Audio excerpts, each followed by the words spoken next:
Kunja Bihari.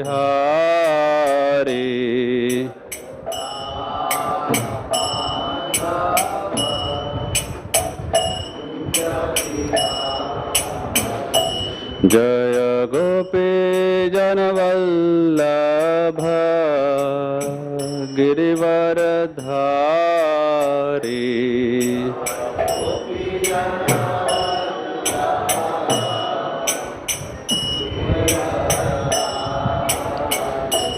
Jaya Gopi Janavallabha Girivaradhari.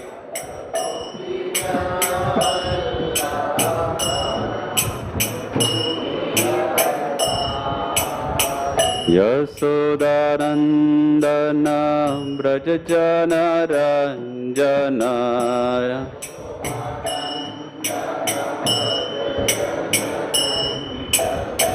Yasodanandana Brajajana Ranjana.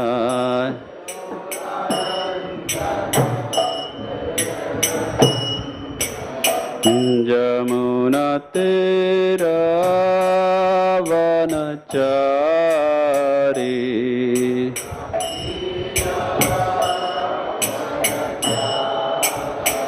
Yamuna Tera Vanachari.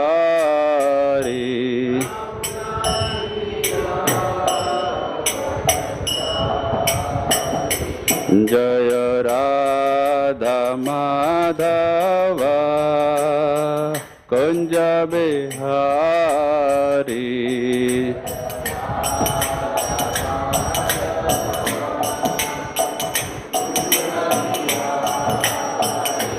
Jaya Gopi Janavallabha Girivaradhari.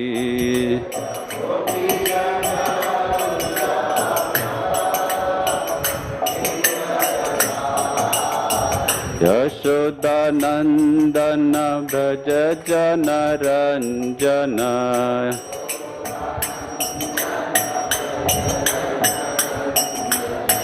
Jamuna Tera Vanachari.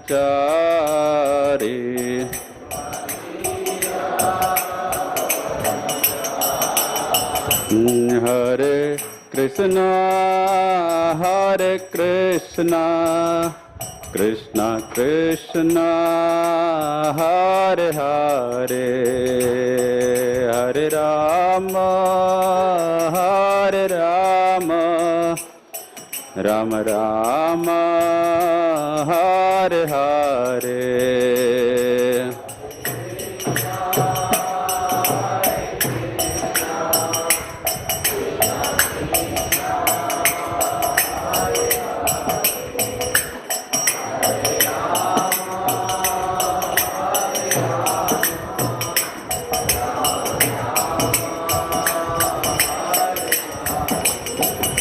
Hare Krishna, Hare Krishna, Krishna Krishna, Hare Hare, Hare Rama, Hare Rama, Rama Rama, Hare Hare.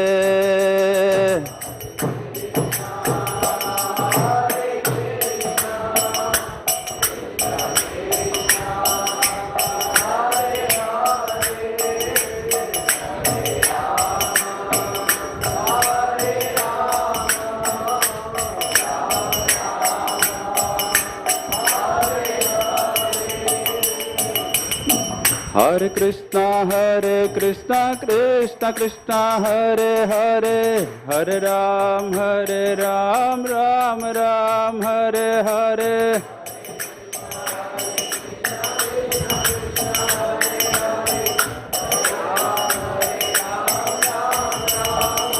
Hare Krishna, Krishna Krishna, Hare Hare, Hare Rama, Rama Rama, Hare Hare.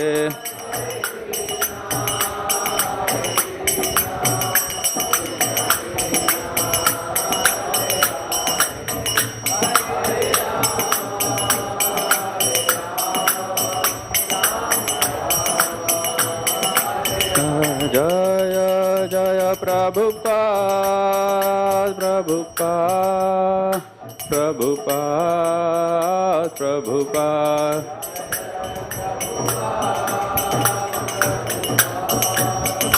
Prabhupada.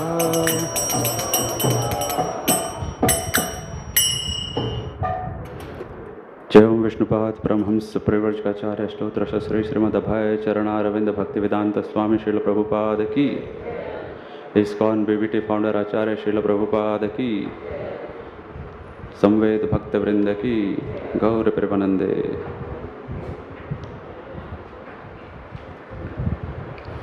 ओम नमो भगवते वासुदेवाय।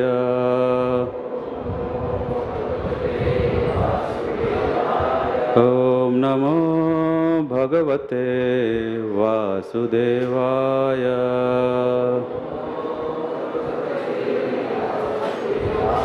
ओम नमो भगवते वासुदेवाय।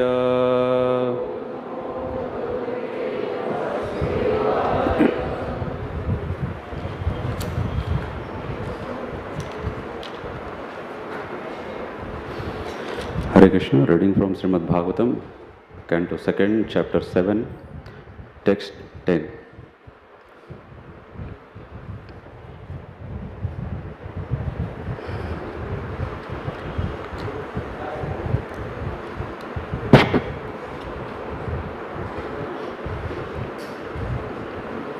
नाभे रसावरिसभा आस सुदेवी सूनुर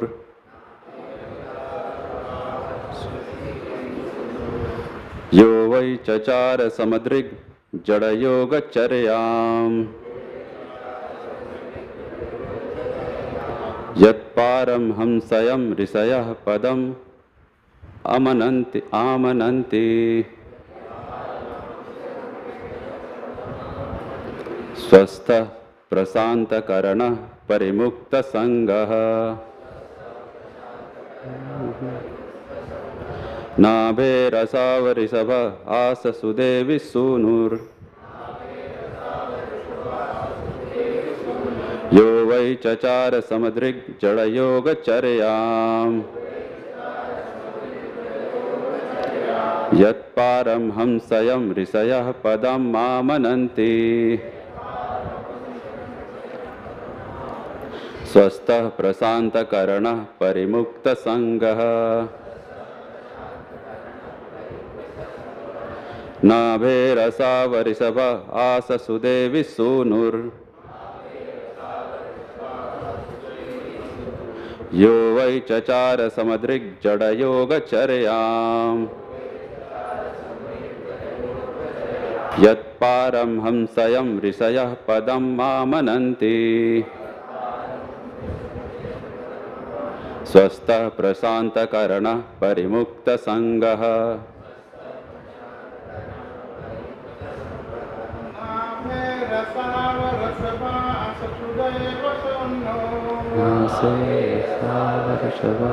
सुदेवी सूनुर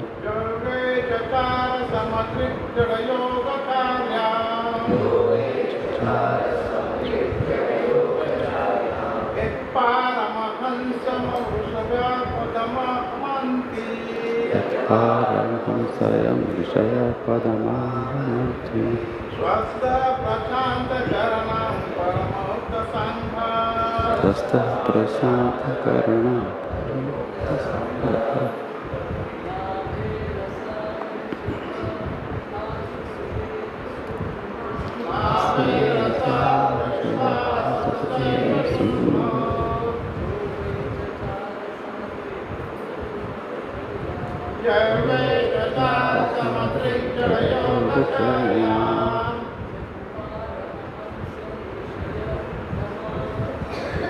यत्पारं हंसयं ऋषयः पदमामनन्ति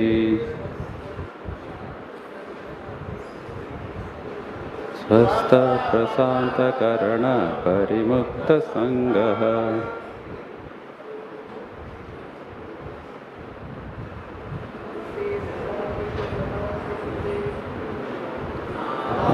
रसावरिषभः आस Sudevi सूनुर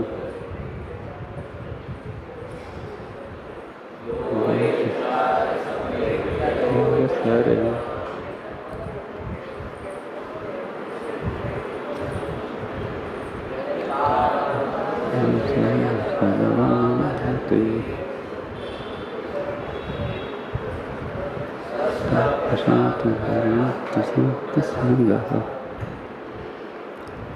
Word to word meaning. Nabhe by Maharaj Nabhi. Asau, the personality of Godhead. Rishabha, Rishabha. Asa, became. Sudevi, Sudevi. Sunuhu, the son of. Yah, who. Vai, certainly. Chachara, performed. Samadrig, equibalanced. Jada, material. Yoga Charyam, performance of yoga. Yat, which. Paramhamsayam, the highest stage of perfection. Rishayah, the learned sages. Padam, situation. Amananti, do accept. Swastha, self-reposed. Prasanta, suspended. Karana, the material senses. Parimukta, perfectly liberated. Sangha, material contamination. Translation and purport by His Divine Grace A.C. Bhaktivedanta Swami Srila Prabhupada. Translation involves practicing becoming like a dumb stone and not being affected by material reactions. Just as a stone is indifferent to all kinds of attacks and re-attacks of external situations, similarly, one practices Jada Yoga by tolerating voluntarily infliction of pain upon the material body. Such yogis, out of many self-infliction methods, practice plucking out of the hairs on their heads without saving and without any instrumental help. But the real purpose of such Jada Yoga practice is to get free from all material affection and to be completely situated in the self. At the last stage of his life, Emperor Rishabdev wandered like a dumb madman, unaffected by all kinds of bodily mistreatment. Seeing him like a madman, wandering naked with long hair and long beard, less intelligent children and men in the street used to spit on him and urinate on his body. He used to lie down in his own stool and never move, but the stool of his body was fragrant like the smell of fragrant flowers, and a saintly person would recognize him as a Paramahamsa, one in the highest state of human perfection. One who is not able to make his stool fragrant should not, however, imitate Emperor Rishabdev. The practice of Jada Yoga was possible for Rishabdev and others on the same level of perfection, but such an uncommon practice is impossible for an ordinary man. The real purpose of Jada Yoga, as mentioned here in this verse, is Prasanta Karanaha, or subduing the senses. The whole process of yoga, under whatever heading it may be, is to control the unbridled material senses and thus prepare oneself for self-realization. In this age, specifically, this Jada Yoga cannot be of any practical value. But on the other hand, the practice of Bhakti Yoga is feasible because it is just suitable for this age. The simple method of hearing from the right source, Srimad Bhagavatam, will lead one to the highest perfectional stage of yoga. Rishabdev was the son of King Nabhi and the grandson of King Agnidhara. And he was the father of King Bharata, after whose name this planet Earth was called Bharatvarsha. Rishabdev's mother was also known as Meru Devi. Although her name is mentioned here as Sudevi, it is sometimes proposed that Sudevi was another wife of King Nabhi, but since King Rishabdev is mentioned elsewhere as the son of Meru Devi, it is clear that Meru Devi and Sudevi are the same person under different names.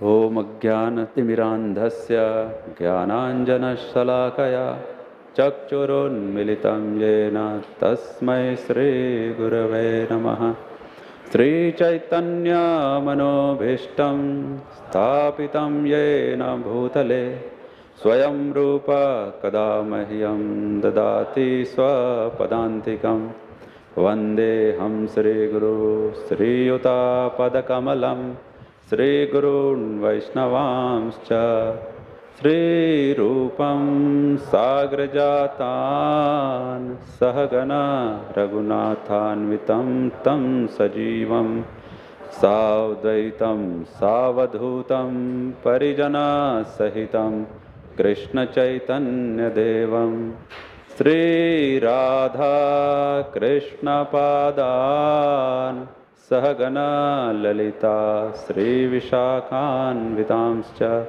He Krishna Karuna Sindhu Dinabandhu Jagatpate Gopesa Gopika Kanta Radha Kanta Namostute Tapta Kanchana Gaurangi Radhe Vrindavaneshwari Vrishabhanu Sute Devi Pranamami Hari Priye Vancha Kalpatarubhyascha Kripa Sindhu Bhevacha Patitanam Pavanebhyo Vaishnavebhyo Namo Namaha Jai Sri Krishna Chaitanya Prabhu Nityananda Sri Advaita Gadadhar Srivasadi Gaura Bhakta Vrinda Hare Krishna Krishna Krishna Hare Hare Hare Ram Ram Ram Hare Hare Hare Krishna. Thank you everyone for grateful that I am given this chance to speak on Srimad Bhagavatam so that I can purify myself and it may help others. So we are reading here from Srimad Bhagavatam, Canto 2, Chapter 7, verse 12. So in the translation, test 10. So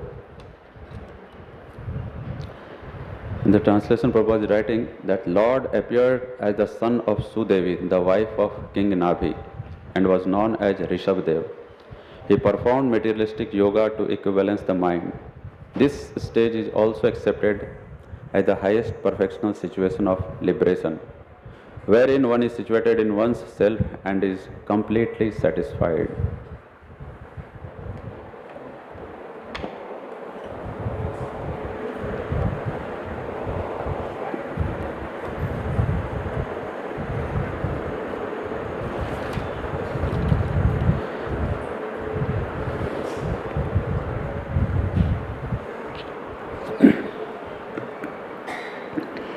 So here, Prabhupada is writing the purport that out of many types of mystic performance for self-realization, the process of Jada Yoga is also one accepted by authorities.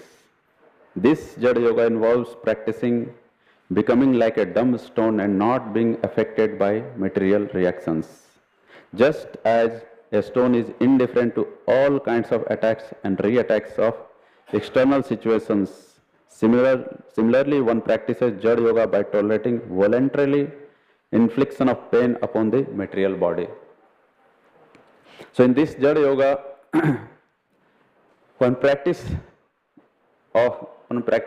to become like a dumb man, dumb like a stone. A stone doesn't react because it is not having life and is hard. So whatever you do, a stone will not react anything. So it is mentioned that in this Jada Yoga, one tries to become like a stone. Jada means which doesn't move here and there. sometimes people are so hopeless and disturbed, frustrated in their life that they accept this non-reactive mentality. Whatever happens, they will not react. If you ask them, they will reply very coldly. In their every day-to-day life, in their situation, they act as if nothing is going to disturb them. So those who are around them, sometimes they become disturbed, seeing their behavior, that I am telling him so much, but he is not doing anything. Sometimes it happens when mother asks children, and children are indifferent to the mother's instruction or parents' instruction, father's instruction. And sometimes parents becomes angry. कि क्या करूं इस बच्चे का? What to do? प्रभु जी कुछ तो करो. ये कुछ सुनता ही नहीं हमारा. So we follow sometimes this principle when we don't want to. We don't want to give any response to others, or sometimes we follow in our life when we don't want any reaction. We feel that if we react, then we are going to get caught in the situation. If I react, then I have to follow what comes. कुछ भी जवाब देंगे, then we have to act accordingly. And they feel that by responding, more suffering may come. And if don't respond, misery might not fall upon us. So, as we say, every action has reaction. So that's why people normally don't try to respond. It is said that when someone passes through jungle, if someone is passing through jungle in the dense forest and one saw a wild animal, especially a bear. So the bear, what happens that you can't run. Running bear is very fast, at least compared with us. And if you try to climb any tree, bear is also very expert in climbing the tree. Can also climb. So it is advised that one should lay down motionless. First, one should try to hide whatever best way he can run. But if he can't do that, then he should just lie down motionless. Try to stop his breathing. The bear will come, try to sneeze each part of the body and feel that this is dead animal. They don't eat dead animals. शेर भी ऐसा कभी मरा हुआ जानवर को नहीं खाता. So these animals, they go for their own prey. They don't eat any dead animal. So if you become non-reactive there, then they will leave. So similar principle sometimes people apply in their life. They feel that if I don't react, misery will not come upon us. But this material world is made such that whatever we do, miseries are going to come. Suffering is going to come. Whatever we try to enjoy, enjoyment will come, but misery will also come. And the proportion will be always in disproportionate.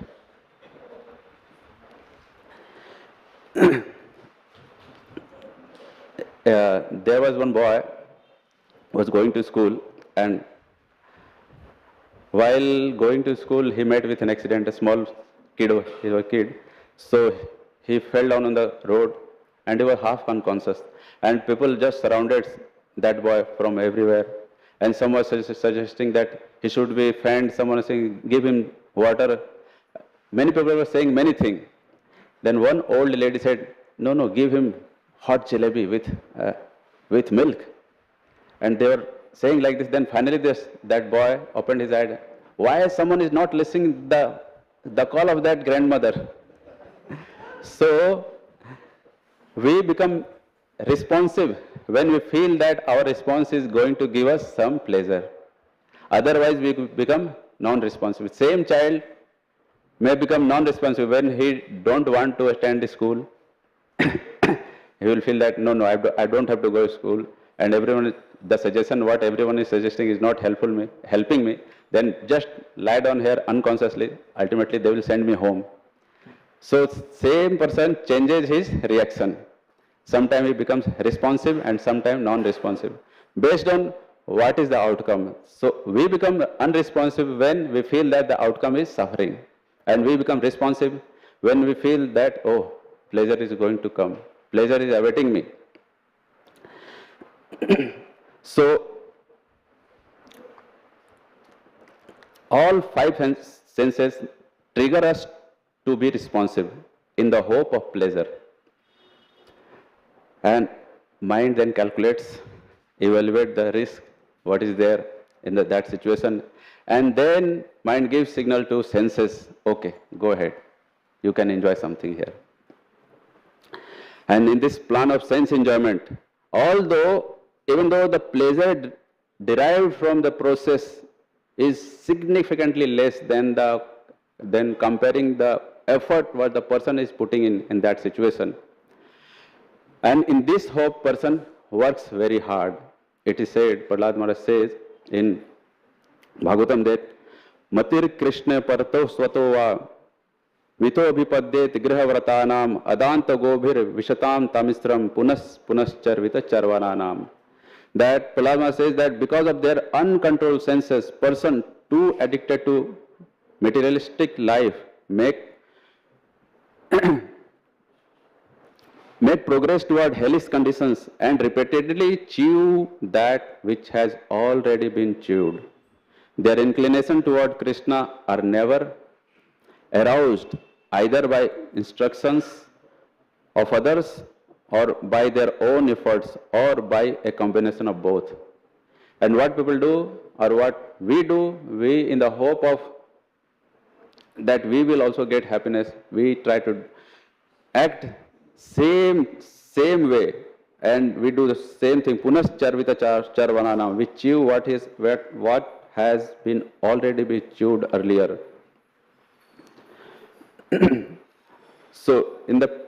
So how to come to the stage that actually what we are putting our endeavor is beneficial for us or not?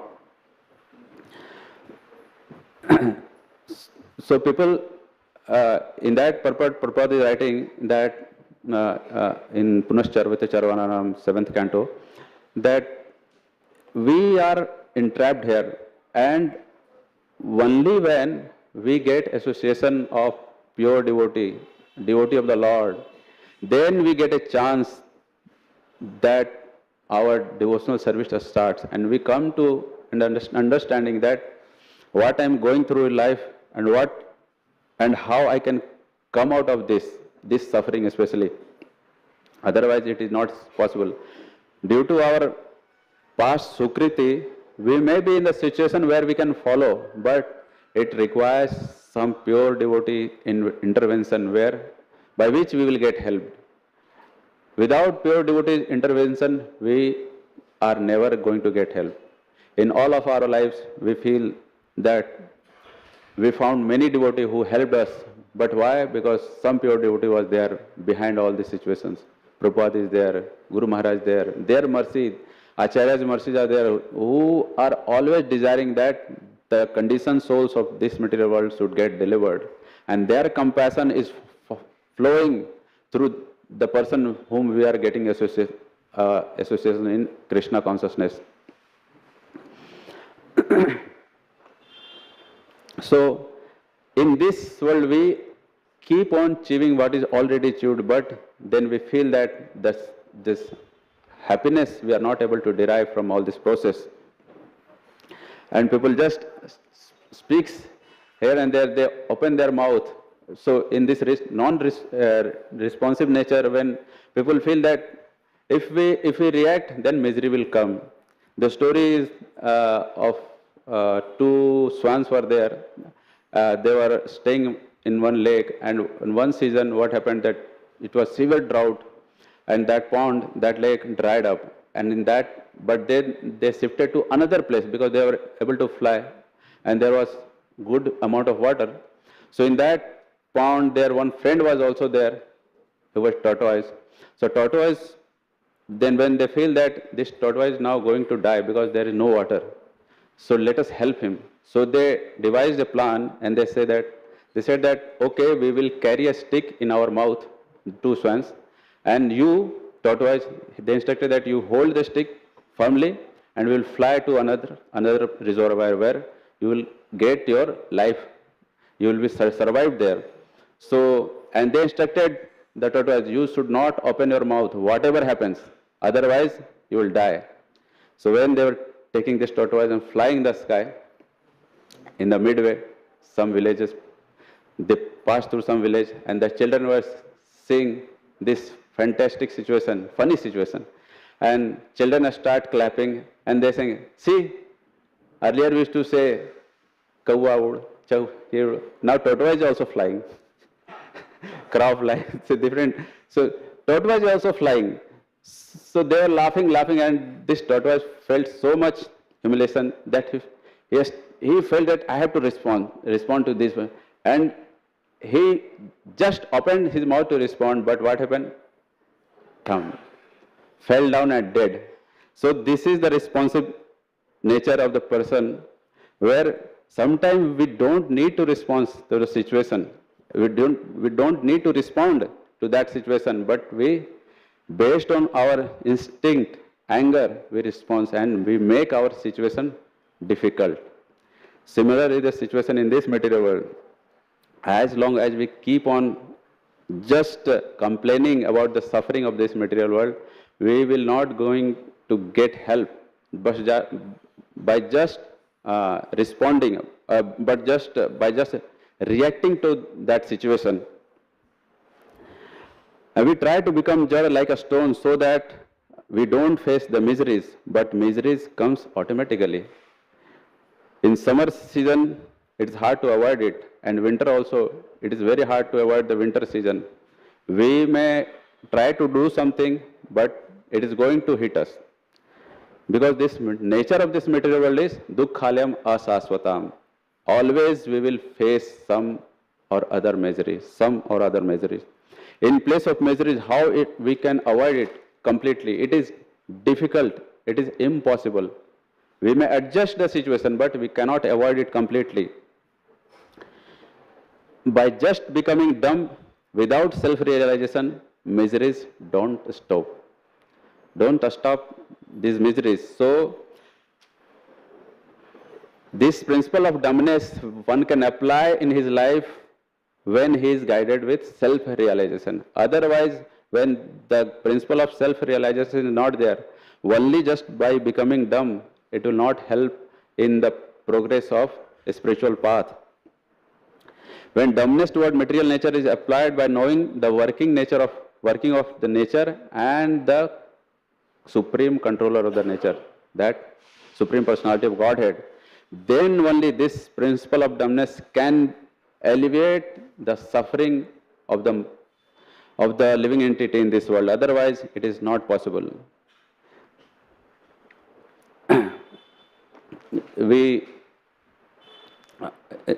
By just becoming dumb without self-realization, misery don't help. And sometimes we see that when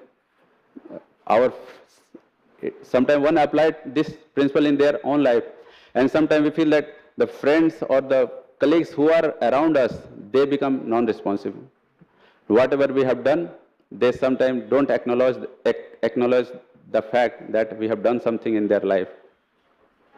Parents complain about their children, मैंने तुम्हारे लिए इतना किया, we have done so much for you, but now you are not taking care of us.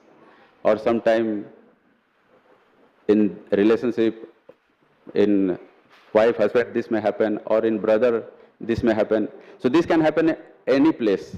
But people, when feel that by responding, I am going to get more difficulty in my life, they don't respond, and the person feel that I am being cheated. Sometimes it is said that दो ही गवाह थे मेरे जज्बात के, एक वक्त और दूसरा वो, एक गुजर गया दूसरा मुकर गया.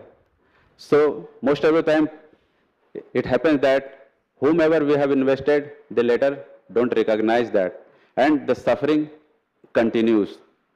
So this suffering will only, the dumbness toward this suffering will only help when we are situated in the self-realization process. when we know that who is Krishna, then only tamso ma jyotirgamaya, mrityor ma amritagamaya, and asto ma sadagamaya. From tamas, from darkness, let us go towards light. So that is the light when we follow Krishna, the path of Krishna consciousness. But this Jada Yoga, as here it is said that this Jada Yoga, as this is described in this book, in this purport, that this Jada Yoga cannot be practiced as what is described here, and it cannot be of any practical value in this age of Kali Yoga. Instead, practice of Bhakti Yoga is feasible because it is just suitable for this age.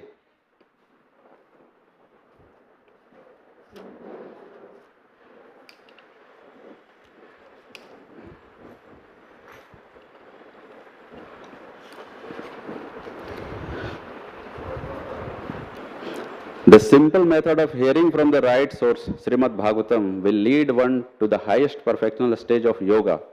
So what we every day do is that hearing this Srimad Bhagavatam, Nityam Bhagavata Sevya, then the darkness, then the Granthi, Hridaya Granthi, that will be removed.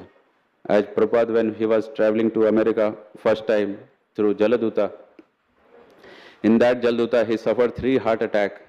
And he wrote one poem, one bhajan, Bado Krishna, Bado Kripa Koile Krishna, Adha Mera Prati. In that he writes that in this age of the people of this age of Kali Yuga, there is no hope. But O Krishna, in that after this bhajan he writes the purport, the slokas from Srimad Bhagavatam, where he says that when the people of this age when they hear Srimad Bhagavatam daily, then the knot of their hearts, the knots of their heart will be cut down. Then the bhakti will arise in their heart. So the process of this bhakti yoga by every day hearing Srimad Bhagavatam, by chanting the holy name, one will come to the stage where one can realize himself that who he is and what is the purpose of his life and how one can achieve the ultimate success.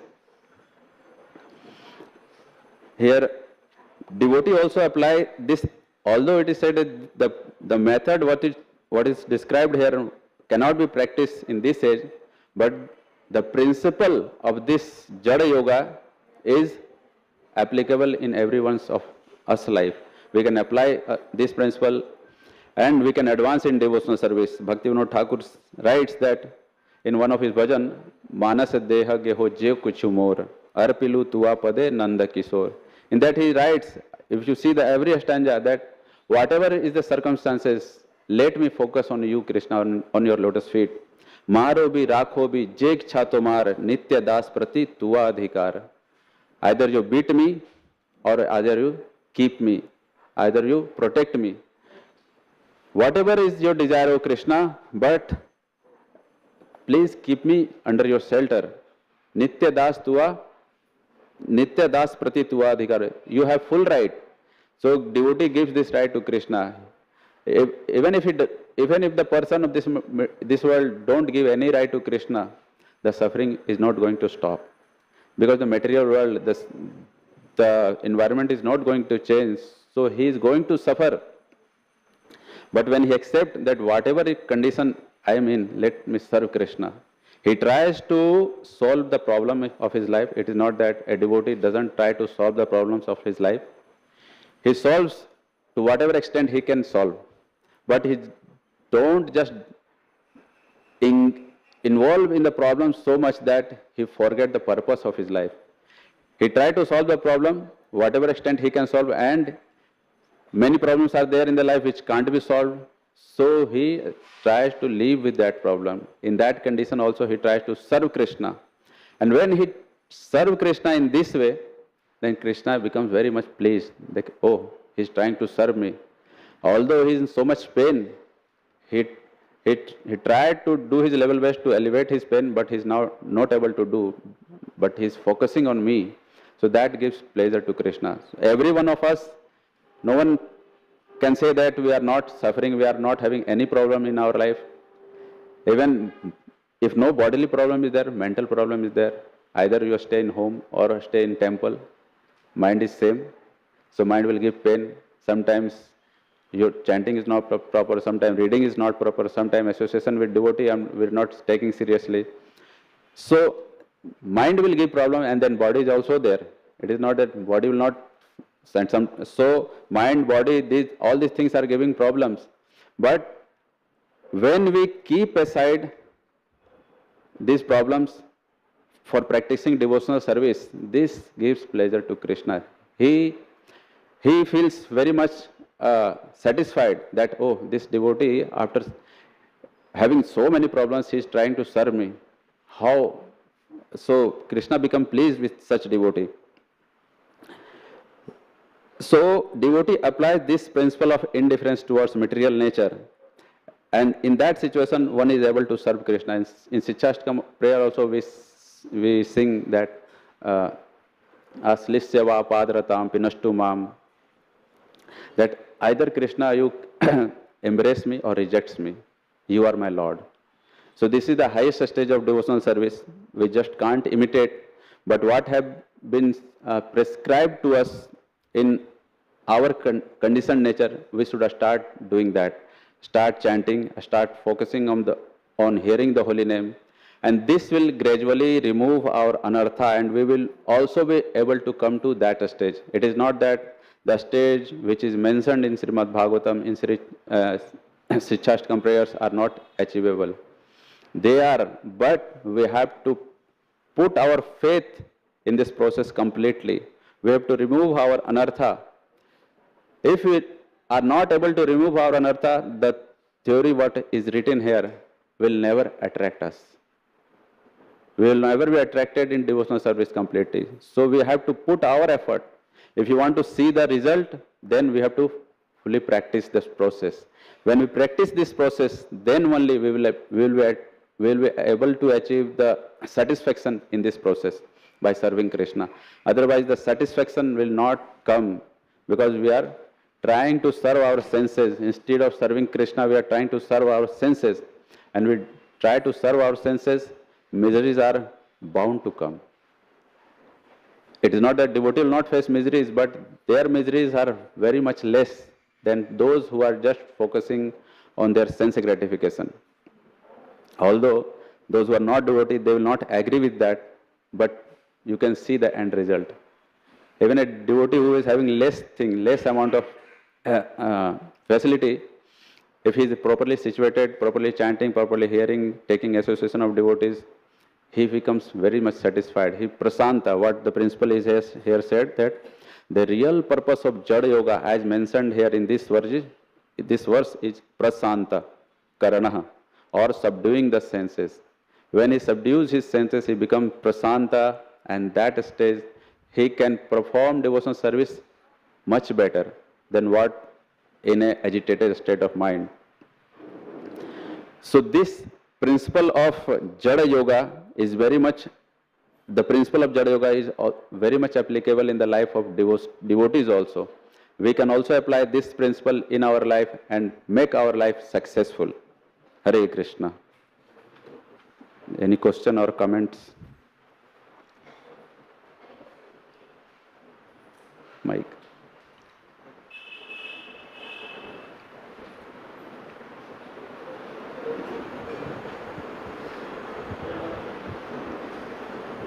Hare Krishna. Prabhu, on kar. Thank you very much, Prabhuji. Very enlightening and deep lecture. Basically, I have a question since long time. Question that you mentioned in lecture that we have to do our endeavor to fight our some problems or whatever coming in our life. We have to endeavor and fight till extent we can, and rest we have to leave to the Krishna. And Krishna, even despite having such problems, we should focus on our sadhana, and one day Krishna will be pleased upon us. So Prabhuji, here two questions I have. Till what extent we should have to fight in our life to our problems, and how to know that Krishna is pleased. Sometimes we give up because we fed up with the fighting, we give up. And how to know that Krishna is pleased upon us and till what extent we have to fight? These two questions I have. To what extent we should fight, and how to know that Krishna is pleased with our fighting? So, to the extent we are able to manage it. If you are not able to manage the fighting, we should leave. Because ultimately it is taking toll on our Krishna conscious time. We are not able to put effort in Krishna conscious. It is always, we feel that if we are having money, we can better live our life and we can practice devotional service better. But to make that money, if we are spending 20 hours of our time spending outside, then it is not worthy. We can evaluate. It may not be come immediately. The conclusion will not arrive immediately. But with passing of time, we'll realize that is putting our effort, so much effort in this world, is worthy of my time? Am I getting sufficient return from that? I'm fighting with my problems, but is that sucking my energy? If that is sucking my energy and taking me away from my devotional service, then we should adjust it. And there is no just yes and no answer in any situation. We have to evaluate every situation differently, and we have to take guidance from the scriptures, from our spiritual authority, from maturity, and sometimes we have to be mature materially also. In some situation, it is not that always devotee or some senior devotee will help. Sometimes we have to take on counseling from outside world also. But people get help. Because when we get medically sick, we take help from doctor. When we are mentally sick, we should get help from that type of doctor. When we need that type of counseling which will help and enhance our quality of life, we should take that help. But always in taking help or taking not help, we should judge that whether my putting that much endeavor is helping me. Even in the name of sometime devotee making their life more better, they go to outside world and take so much help, they forget their Krishna consciousness. And they now accept some other different philosophy and they go from devotional service, practicing practical devotional service. So, we should not be alone to judge our situation.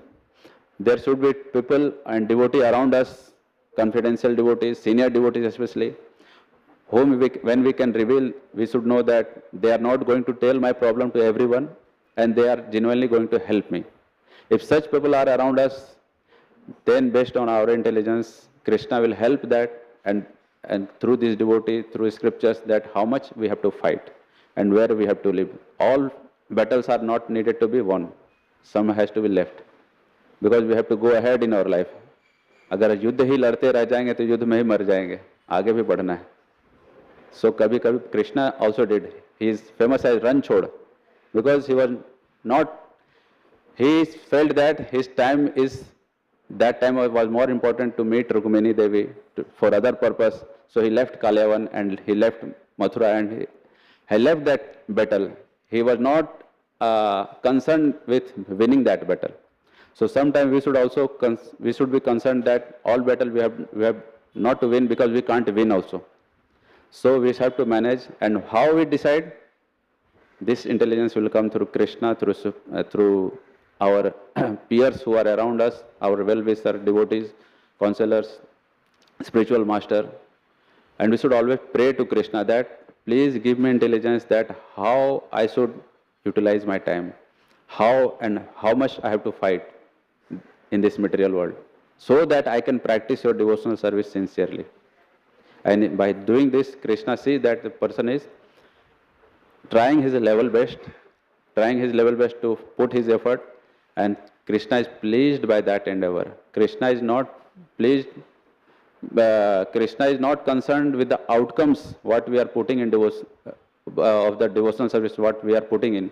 He sees the endeavor what we are putting in, and when Krishna sees that we are putting our endeavor properly, he pleased, and when Krishna is pleased, we become naturally satisfied, because he is also situated in our heart, Paramatma. So he gives us satisfaction. Hare Krishna. Any other question or comments? Thank you. Srila Prabhupada ki, Srimad Bhagavatam Purana ki, Gaura Premanande.